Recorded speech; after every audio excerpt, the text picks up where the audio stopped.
যোৱা বছৰ 2025 বৰ্ষত HSLC আৰু HS ফাইনেল পৰীক্ষাৰ ৰিজাল্ট কেতিয়া ঘোষণা কৰিছিলে কিমান তাৰিখে ঘোষণা কৰিছিলে এনেকৈ বহুতো ছাত্ৰ-ছাত্ৰী SMS কৰি সুধি আছে যাৰ কাৰণে এই ভিডিওটো বনাইছো সো এই ভিডিওটোৰ মাধ্যমেৰে তোমালোকে জানিব পাৰিবা যে যোৱা বছৰ কিমান তাৰিখে হায়াৰ সেকেন্ডাৰী ফাইনেল পৰীক্ষাৰ ৰিজাল্ট দিয়া হৈছিল আৰু এইবাৰ কেতিয়া ৰিজাল্ট দিব সম্পূৰ্ণ তথ্য এই ভিডিওটোৰ পৰা জানিব পাৰিবা সো ভিডিওটো ভালদৰে চাই যোৱা চেনেলটো যদি সাবস্ক্ৰাইব কৰা নাই চেনেলটো সাবস্ক্ৰাইব কৰি লবা তেতিয়া এনেকুৱা ধৰণৰ ইম্পৰ্টেন্ট আপডেটবোৰ পাই থাকিবা তেনেহলে আহা আজিৰ ভিডিওটো আৰম্ভ কৰো যোৱা বছৰ 2025 বৰ্ষত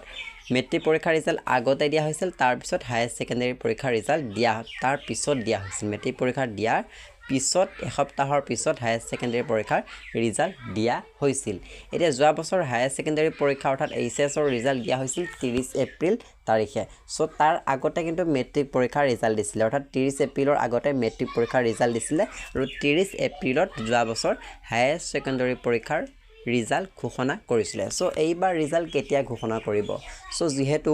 এইবাৰ বিহুৰ আগতেই তোমালোকৰ HSLC ৰিজাল্ট ঘোষণা কৰিম বুলি কৈছে অৰ্থাৎ প্ৰস্তুতি চলাই আছে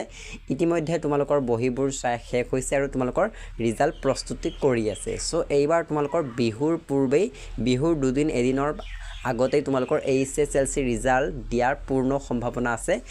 তাৰ পিছতে অৰ্থাৎ বিহুৰ পিছতেই তোমালোকৰ হায়াৰ সেকেন্ডাৰী পৰীক্ষাৰ ৰিজাল্ট দিয়াৰ পূৰ্ণ সম্ভাৱনা আছে যোৱা বছৰ দিছিলে 30 এপ্ৰিলত সো এইবাৰ তোমালোকৰ এপ্ৰিলত HS ৰ ৰিজাল্ট দিয়া আশা নাই তোমালোকৰ